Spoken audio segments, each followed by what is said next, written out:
Good evening विद्यार्थियों, कैसे हैं? आई होप बहुत अच्छे होंगे पढ़ाई।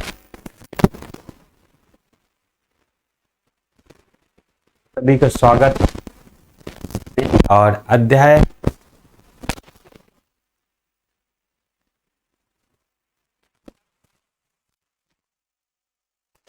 या आनुवांशिक क्या होता है और आज उसका आणविक आधार हम लोग समझेंगे। आनुवांशिक का आणविक आधार बहुत विवादों से घिरा था और अंत में चला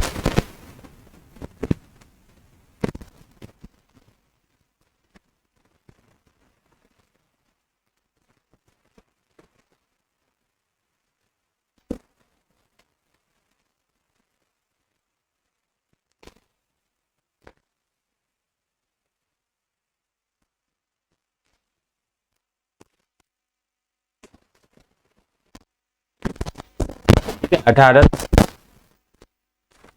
बताया था कि पॉलन ग्रेन में कुछ ऐसी चीज है, सूक्ष्म चीज है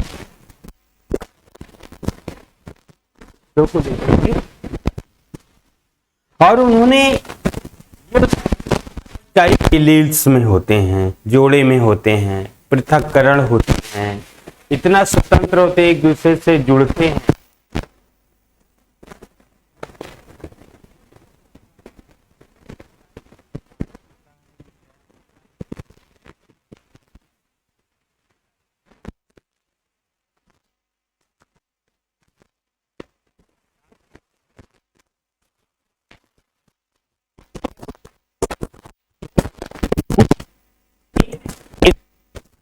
जो प्रयोग हुआ करते थे, इसमें कुछ प्रयोग भी है, उस प्रयोग को पढ़ेंगे, 3 प्रयोग को। और कैसे प्रूफ हुआ कि डीएनए होता है आनुवांशिक पदार्थ।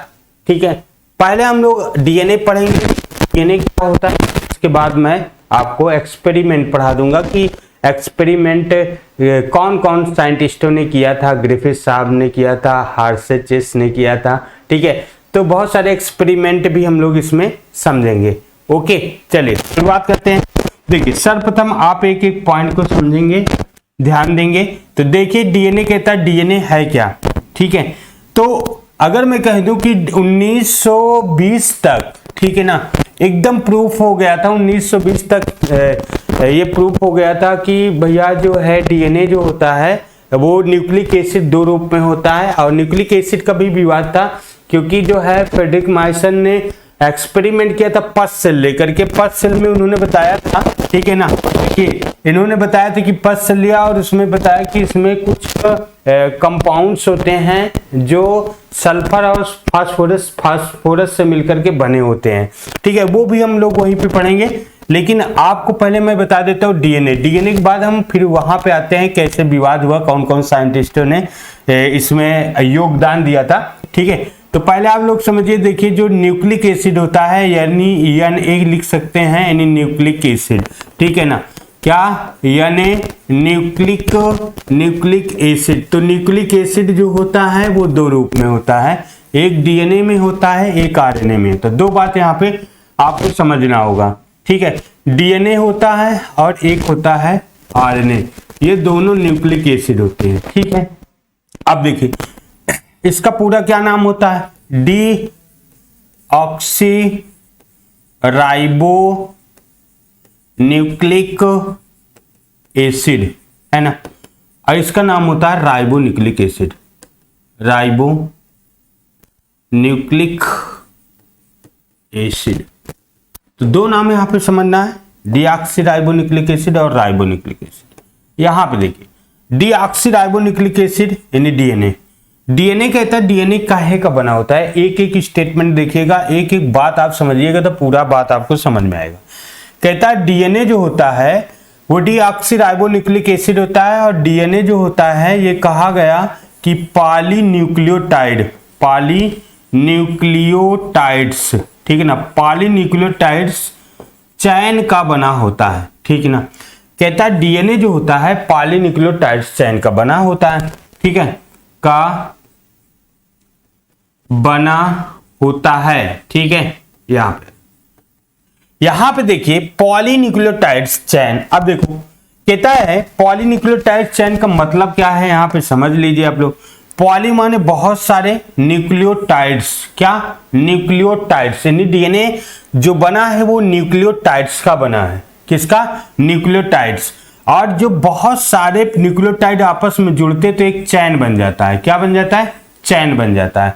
और उसी चैन से डीएनए बनता है, उसी चैन से डीएनए बनता है। तो यहाँ पे साफ बताएगा कि जो न्यूक्लियोटाइड्स है उससे वो न्यूक्लियोटाइड आपस में जुड़ जुड़ करके एक चैन बनाता है, चैन बना करके एक डीएनए बनाता है। ठीक है, अब देखो यहां पे ये बात हम लोग समझेंगे कि न्यूक्लियोटाइड्स क्या होता है। ठीक है, न्यूक्लियोटाइड्स क्या होता है। तो अगर मैं कह दूं न्यूक्लियोटाइड्स क्या है तो यहां पे समझिए, न्यूक्लियोटाइड्स जो होता है यानी डीएनए में 3 मॉलिक्यूल होते हैं। आप कहेंगे कि डीएनए जो होता है वो न्यूक्लियोटाइड्स का मिलकर बना है। किसका? न्यूक्लियोटाइड्स से मिलकर के बना है। तो ये न्यूक्लियोटाइड्स यानी डीएनए में कितने मॉलिक्यूल है? तो यहां पे एक बात समझिए, डीएनए में वास्तव में यानी न्यूक्लियोटाइड बनने के लिए 3 मॉलिक्यूल की 3 अणु की आवश्यकता पड़ती है। 3 अणु इसमें होते हैं। ठीक है, 3 अणु कौन कौन से होते हैं? देखिए, पहला नंबर मैं कह दूं शुगर होता है। क्या होता है? शुगर होता है। ठीक है, इसे हम लोग हिंदी में कहते हैं शर्करा। दूसरा नंबर कहता है इसमें एसिड होता है। एसिड माने अम्ल। ठीक है, तीसरा जो होता है वो कहता है बेस होता है। बेस यानी क्षार होता है। ठीक है भाई, क्षार होता है। ठीक, कहता है 3 मॉलिक्यूल यानी 3 अणु से न्यूक्लियोटाइड बनता है, शुगर, एसिड और बेस। चलो अब इसको हम लोग समझेंगे कि शुगर तो बहुत सारा है ना। पृथ्वी की बात करूं मैं तो शुगर तो बहुत सारा है। अब ये शुगर कौन सा है? अगर मैं शुगर की बात करता है तो कहता है 2 शुगर होते हैं, यानी जो इसमें पेप्टोज शुगर होते हैं, यानी 5 कार्बन वाले पेप्टोज शुगर होते हैं। का भैया जो शुगर है वो 5 कार्बन वाले, 5 कार्बन वाले पेप्टोज शुगर होता है। ठीक है ना भाई, पेप्टोज शुगर होते हैं, 5 कार्बन वाले पेप्टोज शुगर होते हैं। अब इसको देखिए, इनकी अगर मैं शुगर की श्रृंखला बनाऊं, देखिए यहां पे कहता ऑक्सीजन, इसकी श्रृंखला कुछ ऐसे होती है। यहां पे कार्बन कार्बन कार्बन कार्बन और कार्बन। ठीक है, यहां देखिए 1 कार्बन, 2 कार्बन, 3 कार्बन, ये हो जाएगा 4 कार्बन, ये हो जाएगा 5 कार्बन। ठीक है, 5 कार्बन वाला पेप्टोज शुगर होता है। ठीक है, अब देखिए शुगर इसमें 2 प्रकार का है। एक कहता है डीऑक्सीराइबो शुगर, एक राइबो शुगर, 2 प्रकार का। देखिए अब इसमें कहूं, ये है OH, यहां देखो OH, H, यहां पे देखो OH, H। अब यहां पे देखिए, ठीक है, यहां पे देखो OH, ठीक है, यहां पे CH2OH। ठीक है, अब यहां देखो ये जो शुगर है, ये शुगर है। क्या है? ये शुगर है भाई।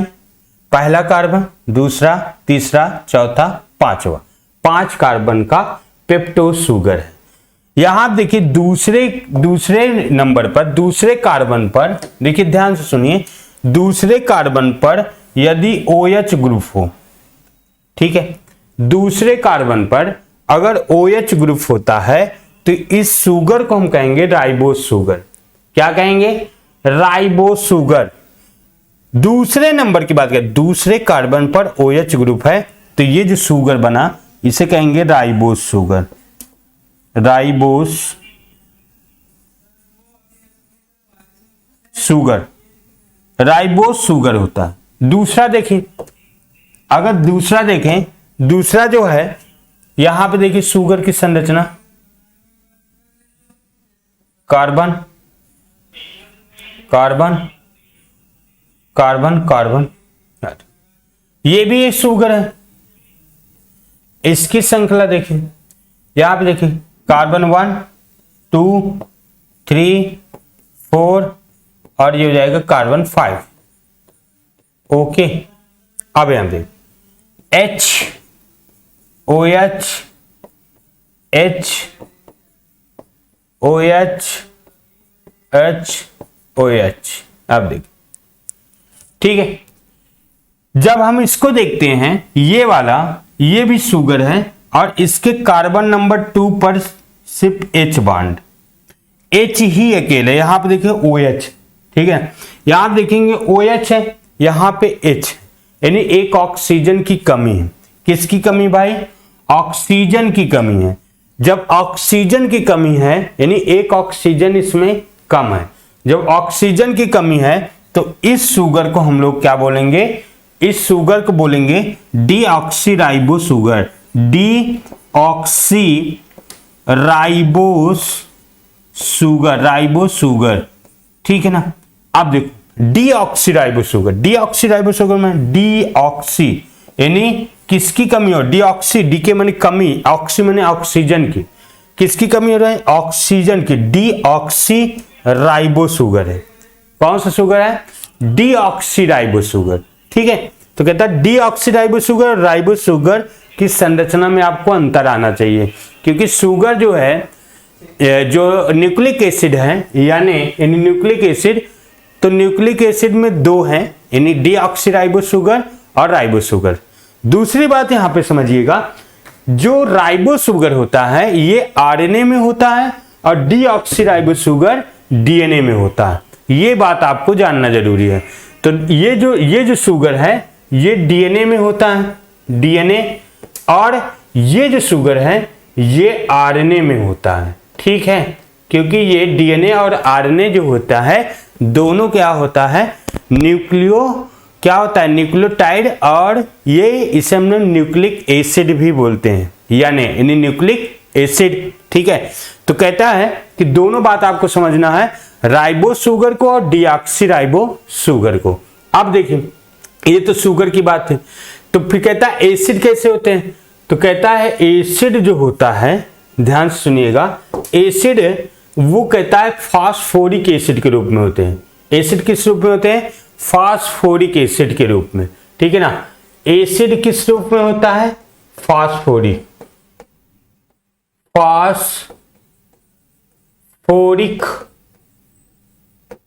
एसिड के रूप में, ठीक है ना। एसिड किस रूप में होगा? फास्फोरिक एसिड के रूप में। ये बात याद रखिएगा, फास्फोरिक एसिड के रूप में एसिड होता है, ठीक है। एसिड किस रूप में होता है? फास्फोरिक एसिड के रूप में, ठीक है ना, फास्फोरिक एसिड के रूप में होता है। ये बात आपको जानना है। दूसरी बात है क्या? जो बेस है, बेस कैसे होता है? तो कहता है जो क्षार है वो नाइट्रोजनस बेस में होता है। क्या? नाइट्रोजनस बेस, जो बेस है वो नाइट्रोजनस बेस में है, ठीक है, नाइट्रोजनस बेस, ठीक है। अब बेस है नाइट्रोजन, देखिए बेस तो बहुत सारा है लेकिन इसमें नाइट्रोजनस बेस है। नाइट्रोजनस बेस 2 टाइप्स का होता है, एक को कहते हैं प्यूरीन और दूसरा जो होता है पैरामिडीन, ठीक है। प्यूरीन और पैरामिडीन 2 होते हैं। प्यूरीन जो होता है 2 होता है, एडेनिन, क्या होता है?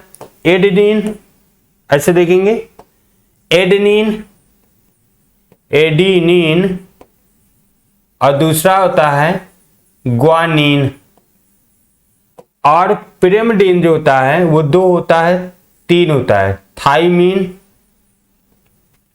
थाइमीन, साइटोसिन, और एक होता है यूरैसिल होता है, 3 होता है, ठीक है।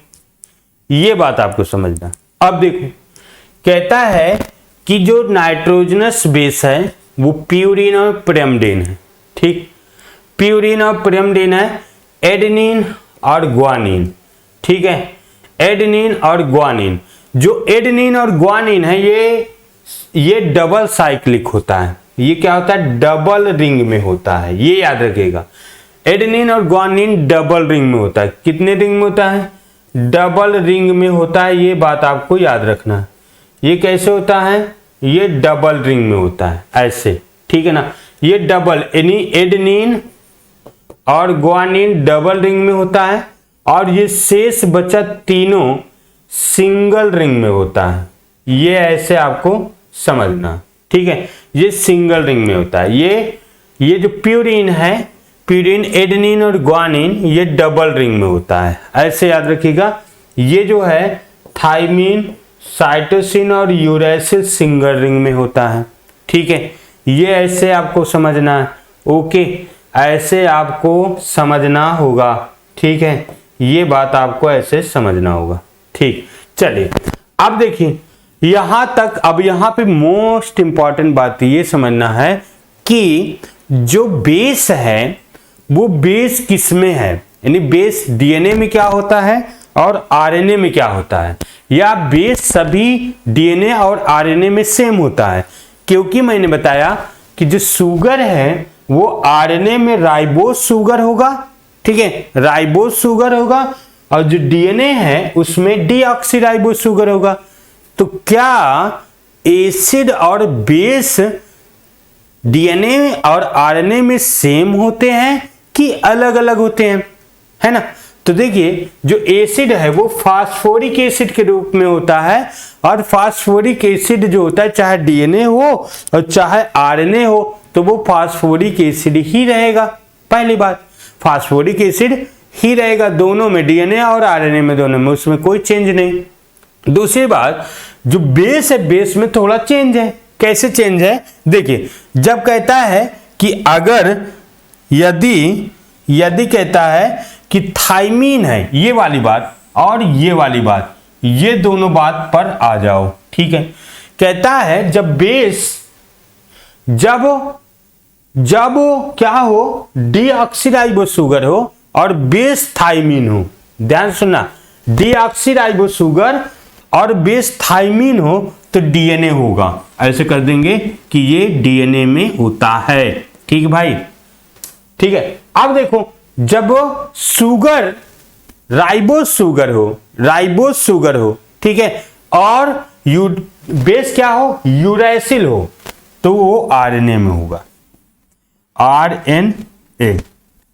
तो ऐसे आप क्वेश्चन निकाल सकते हैं कि डीएनए में डीऑक्सीराइबोज शुगर और बेस में चले आएंगे तो दो चेंज है, यानी शुगर और बेस में चेंजिंग है, एसिड में कोई चेंजिंग नहीं है। तो शुगर में चेंजिंग और बेस में चेंजिंग, यानी डीएनए और आरएनए में दोनों में चेंजिंग। तो कैसे समझेंगे? कहेंगे कि जो डीएनए है, डीएनए में डीऑक्सीराइबोज शुगर है और बेस थाइमीन है, ठीक है। आरएनए में राइबोज शुगर है और बेस यूरैसिल है। बात समझ में आई ना? क्लियर ना? ओके, समझ है? तो इस तरह हम लोग समझ जाएंगे कि इसमें क्या डिफरेंस है। चलो अभी देखिए मैंने बताया कि डीएनए का न्यूक्लियोटाइड्स में 3 अणु, अब 3 अणु हम लोग समझ लिए, और इसके साइक्लिक भी समझ लिए, डबल रिंग में होती है, वो सिंगल रिंग में होती है। यानी प्यूरिन 2 है, एडेनिन और ग्वानिन, ये डबल साइक्लिक में होता है, और pyrimidine जो होता है, थाइमिन, साइटोसिन और यूरैसिल होता है, 3 में होता है, वो सिंगल साइक्लिक होता है। इतना बात याद रखिए। अब हम चलेंगे डीएनए का न्यूक्लियोटाइड बनाने, ठीक है, ये बात समझ में आई। आगे चलो, तो कहता है कि पहले बनता है न्यूक्लियोसाइड, फिर बनता है न्यूक्लियोटाइड। कहता है न्यूक्लियोसाइड क्या है? अगर हम कहें न्यूक्लियोसाइड, देखिए हेडिंग में लिख देता हूं न्यूक्लियोसाइड। न्यूक्लियोसाइड क्या है? तो कहता है न्यूक्लियोसाइड जो है, ध्यान सुनना, न्यूक्लियोसाइड कहता है जब शुगर प्लस बेस हो, क्या हो, शुगर यानी शर्करा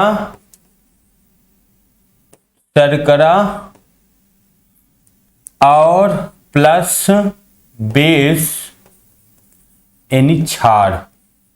अब देखो बेटा क्षार कितने हैं? क्षार कितने हैं बेटा? 5 हैं, ठीक है ना। क्षार कितने? 5 हैं। तो 5 क्षार में से कोई भी क्षार हो। 5 क्षार कौन कौन से? देखिए यहां पे मैंने बताया एडेनिन, ग्वानिन, थाइमिन, साइटोसिन और यानी यूरैसिल। तो शुगर अब शुगर का कौन कौन सा है, तो शुगर आप लोग जानते हैं कि दो है। देखिए शुगर क्या है, एक है राइबोस शुगर, ठीक है, और एक होता है डीऑक्सी राइबो शुगर। तो शुगर दो हुआ ना, राइबोस शुगर और डीऑक्सी राइबो शुगर, ऐसे बनाएंगे।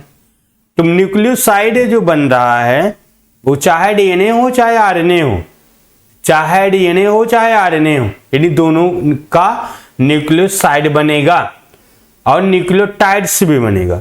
भले डीएनए डबल हेलिक्स में हो जाते हैं, द्वि कुंडलीन हो जाता है, आरएनए द्वि कुंडलीन नहीं हो पाता, फिर उसमें हम लोग अभी देखो सेम है तो सेम पढ़ेंगे। बस इसमें अंतर क्या है, शुगर में अंतर है और बेस में अंतर है, दो चीज समझेंगे, ठीक है। अब देखो तो कहता है कि न्यूक्लियोसाइड क्या है, कहता है शर्करा, चाहे तो डीऑक्सीराइबो शर्करा हो और चाहे राइबो शर्करा हो, बेस 5 में से कोई भी हो। तो अगर ये दोनों जुड़ते हैं तो इसे हम लोग न्यूक्लियोसाइड बोलते हैं। अब देखो ध्यान से समझिए, यहां पर देखिए न्यूक्लियोसाइड मैंने दोनों को लेकर के बनाया, दोनों को, यानी राइबो और डीऑक्सीराइबो दोनों को ले लेते हैं, ठीक है। देखिए तो इसे हम लोग कहेंगे, जैसे देखें ऑक्सीजन, कार्बन, कार्बन, ये हुआ कार्बन, कार्बन, ये, ठीक है। यहां आप कर दें H, यहां आप कर दे OH, यहां आप कर दे OH, H, OH, H, OH, carbon number 5 CH2 OH। ये कौन सा है, ये कौन सा शुगर है?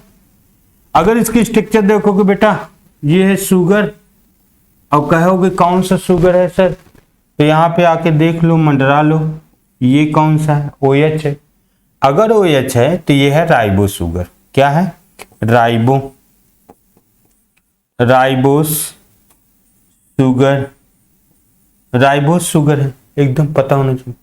दूसरी बात कहता हूं, अब इसमें बेस कैसे जुड़ेगा, ध्यान सुनो।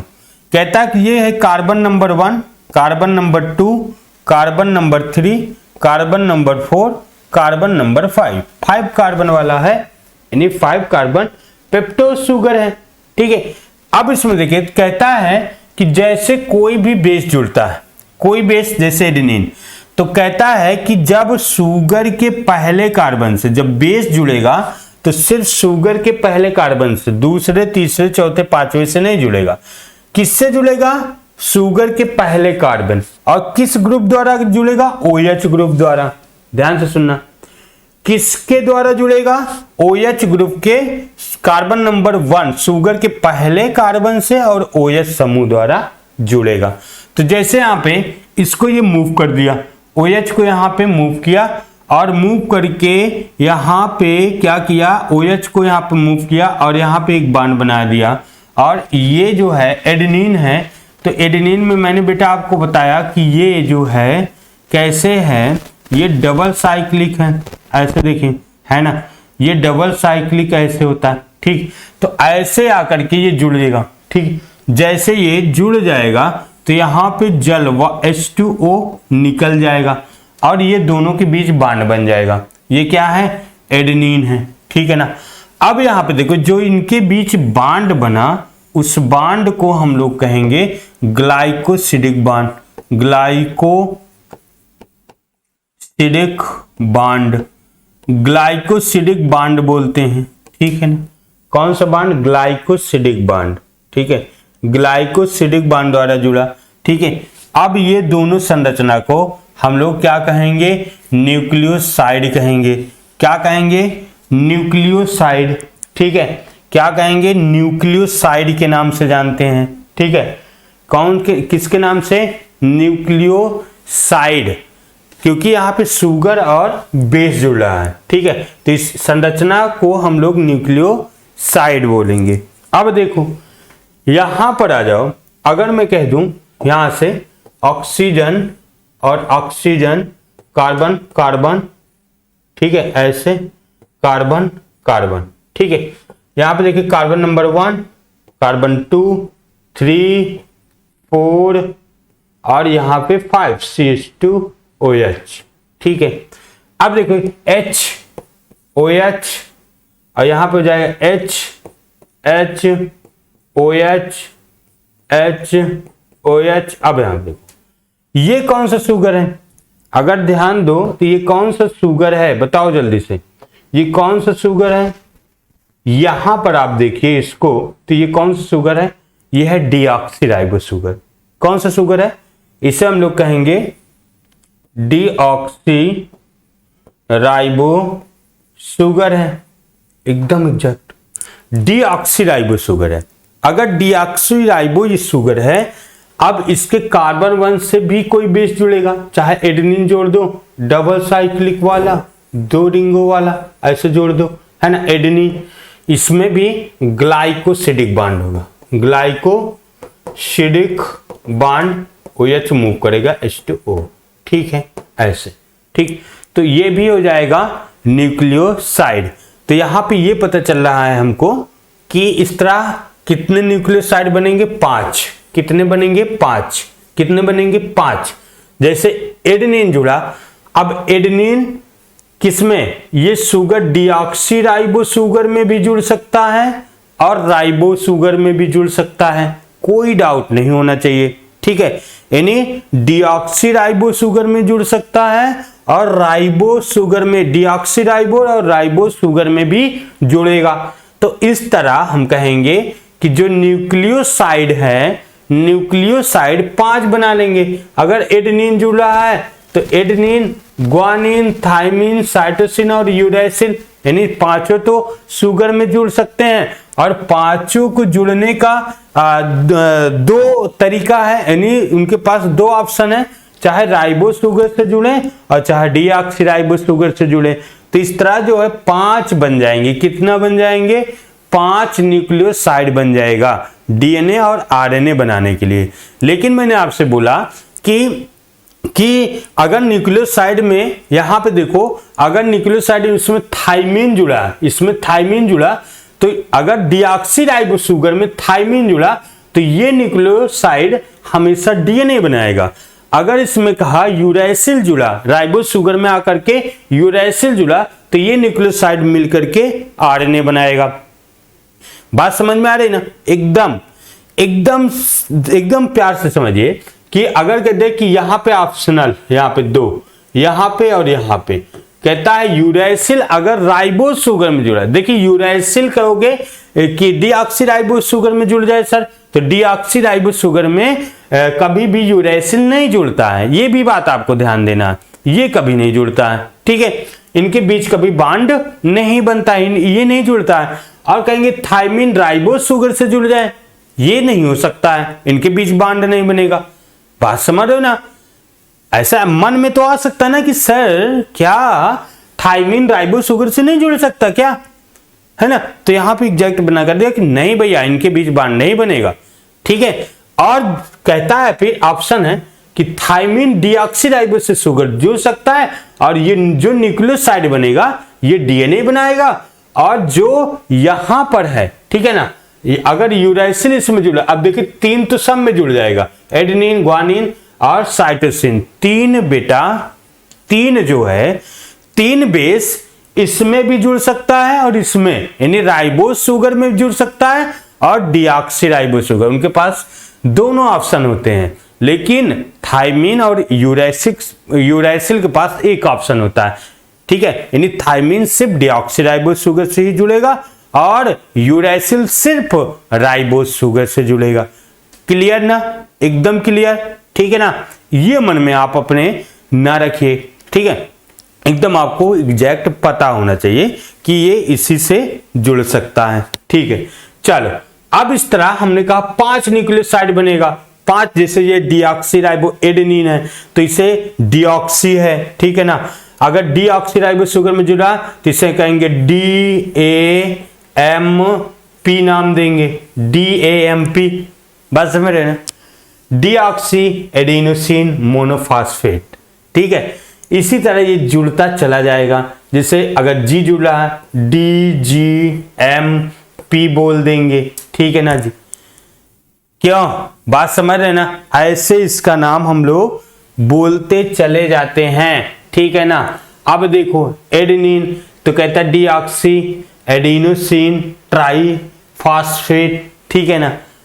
ऐसे एडिनोसिन ट्राईफॉस्फेट, तो ऐसे इसका नाम बदलता हुआ चला जाता है, ठीक है। तो इस तरह हम लोग कहेंगे कि इस तरह न्यूक्लियोसाइड जो बन रहा है, न्यूक्लियोसाइड जो है 5 बनेंगे और 5 के पास क्या क्या ऑप्शन है ये बात समझ लिए। अभी देखो अब आगे हम लोग चलेंगे, ये दोनों मैं बताते हुए चल रहा, डीएनए और आरएनए दोनों की बात मैं कर रहा हूं, ठीक है। जैसे वहां पे हम लोग पहला स्टेटमेंट दिए कि डीएनए जो होता है पॉलीन्यूक्लियोटाइड चेन से मिलकर के बना होता है, ठीक है, पॉलीन्यूक्लियोटाइड चेन। तो आरएनए भी पॉलीन्यूक्लियोटाइड चेन से मिलकर के बना होता है।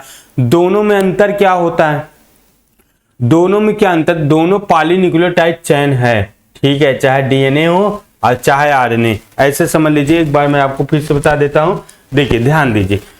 अगर मैं कह दूं कि जो डीएनए है आरएनए, जो डीएनए है बेटा और जो आरएनए है, ये दोनों किससे मिलकर के बने होते हैं, तो ये कहता है ये दोनों जो है आप कहेंगे कि सर पॉलीन्यूक्लियोटाइड्स चैन से मिलकर के बने हैं, ठीक है। अब देखिए दोनों पॉलीन्यूक्लियोटाइड चैन से मिलकर के बनते हैं दोस्त, चाहे डीएनए हो चाहे आरएनए हो। सबसे पहले ये समझिए, ठीक है, यानी दोनों में डीऑक्सीराइबोन्यूक्लियोटाइड यानी पॉलीन्यूक्लियोटाइड चैन है, यानी पॉली माने बहुत सारे न्यूक्लियोटाइड। तो डीएनए में भी न्यूक्लियोटाइड बनता है, आरएनए में भी न्यूक्लियोटाइड बनता है, इसमें भी चैन बनता है, इसमें भी चैन। अब देखो यहां से डिवाइड होता है, यहां से डिवाइड होता है। आज तक आपको किसी ने बताया होगा कि यहां से कहां से, यानी पॉलीन्यूक्लियोटाइड और डीएनए आरएनए में क्या होता है। यहां पे देखो कहता है कि जब यहां से बट जाता है, यानी कहता है जब जो पॉलीन्यूक्लियोटाइड चैन होती है, अगर पॉलीन्यूक्लियोटाइड डीऑक्सी पॉलीन्यूक्लियोटाइड चैन बनी तब, ठीक है, पॉलीन्यूक्लियोटाइड कौन सी बने, डीऑक्सी पॉलीन्यूक्लियोटाइड चैन, ठीक है, डीऑक्सी पॉलीन्यूक्लियोटाइड या पॉलीन्यूक्लियोटाइड्स चैन बने, ठीक है, ये बात आपको समझना। अगर डीऑक्सी पॉलीन्यूक्लियोटाइड चैन बन रही है तो ये सदैव डीएनए बनाएगी। और इसमें कौन सा शुगर होगा, इसमें शुगर होगा बेटा डीऑक्सीराइबो शुगर, ठीक है ना, इसमें हमेशा डीऑक्सीराइबो शुगर होगा। अगर मैं बेस की बात करता हूं तो इसमें बेस कौन सा होगा, हमेशा थाइमीन होगा। ये बात आपको मैंने अभी बताया, ठीक है, ये इस तरह समझेंगे। अब कहता है राइबो शुगर, यानी जो आरएनए है वो भी पॉलीन्यूक्लियोटाइड चैन से बन रहा है, लेकिन इसमें क्या होगा, राइबो न्यूक्लियोटाइड्स, कौन सा, यहां पे डीऑक्सी पॉलीन्यूक्लियोटाइड होगा तो यहां पे होगा राइबो न्यूक्लियोटाइड्स चैन, यहां पे राइबो न्यूक्लियोटाइड चैन होगा। और इस राइबो न्यूक्लियोटाइड चैन में क्या होगा, इस बात को समझिए, इसमें शुगर कौन सा होगा, इसमें आप कहेंगे सर शुगर जो है राइबोस शुगर होगा, ठीक है। और यहां पे कहेंगे कि बेस कौन सा होगा, इसमें बेस बेटा जो डिफरेंट है, अब बेस कौन सा होगा, यहां पे होगा यूरैसिल होगा बेस, ठीक है। अब देखो इनमें जो बेस सेम है, ठीक है, इसमें भी बेस जो है एडेनिन और ग्वानिन सेम होगा। इसमें भी क्या होगा, एडेनिन और ग्वानिन और साइटोसिन, ठीक है, और साइटोसिन सेम होगा। अब देखो, अब इसको तुम देखोगे तो यहां पे कुछ मजेदार बात आती है। यानी चाहे डीएनए हो और चाहे आरएनए हो, चाहे डीएनए हो और चाहे तो आरएनए हो, ठीक है, दोनों में 4 ही बेस होंगे। कितने बेस? 4।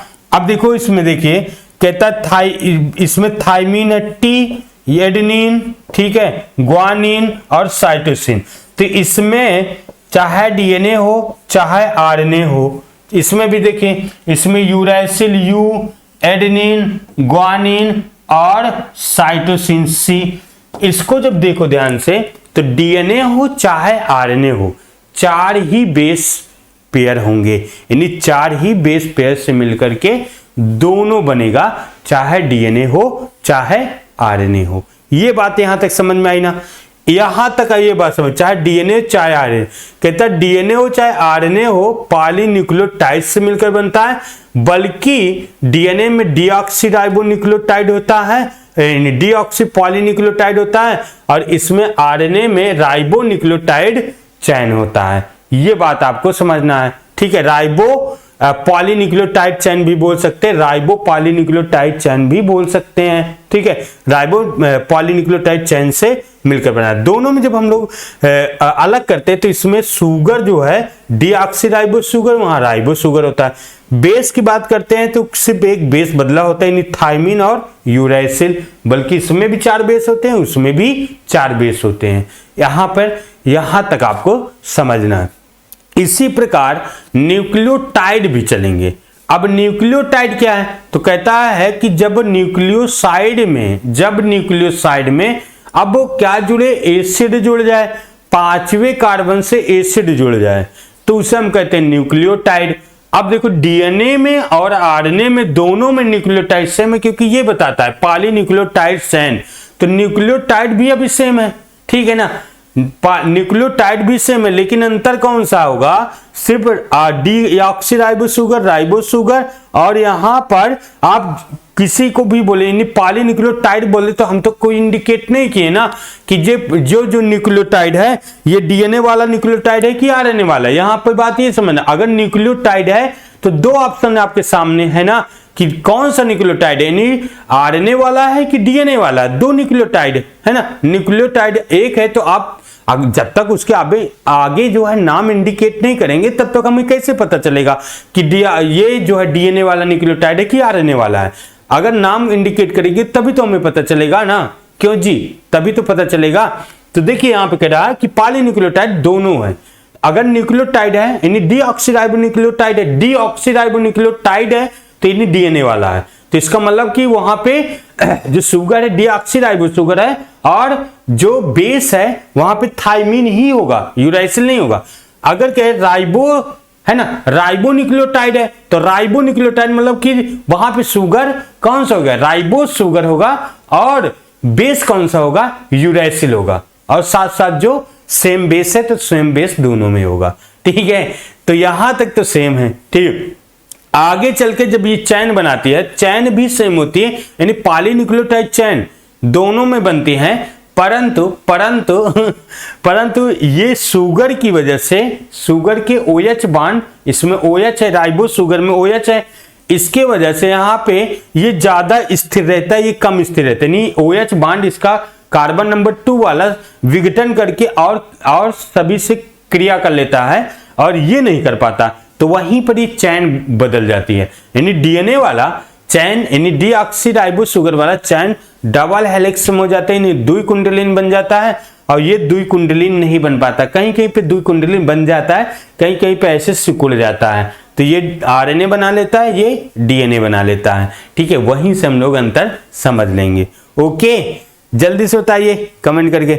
ओके बेटा, यहां तक आपको समझ में आए। अब नेक्स्ट टर्म मिलते हैं और आपको फिर मैं बताता हूं कि ये जो न्यूक्लियोटाइड है ये कैसे है। फिर न्यूक्लियोटाइड के बाद हम लोग डीएनए पढ़ लेंगे। कल डीएनए मतलब नेक्स्ट टर्म में डीएनए स्ट्रक्चर तक, द्विकुंडलीन तक हो जाएगा। इसमें बहुत सारे वैज्ञानिकों ने टेट्रा परिकल्पना और चारगॉफ का नियम, विल्किंस, फिर वाटसन और क्रिक, तो सब का नियम हम लोग पढ़े, वहां पे स्ट्रक्चर देख लेंगे। फिर इसका डिस्कवरी आएंगे कि डीएनए की डिस्कवरी कैसे हुई, एक क्रमिक तरीके से कैसे कैसे ये माना गया कि डीएनए अनुवांशिक पदार्थ होता है। फिर डीएनए में होने वाला प्रोसेस समझ लेंगे। ओके, ठीक है, तो ये बात आपको समझ। अगर आपको कोई भी इसमें क्वेश्चन डाउट होगा तो आप वीडियो में कमेंट कर दीजिएगा, वीडियो के मतलब उसमें आप जाइएगा, कमेंट कर दीजिएगा, मैं जवाब आऊँगा नेक्स्ट टाइम दे दूंगा। ओके, कोई डाउट नहीं होना चाहिए वैसे, तो कोई डाउट्स है तो उसमें कमेंट कर देते हैं। चलिए सबको बाय बाय, गुड नाइट।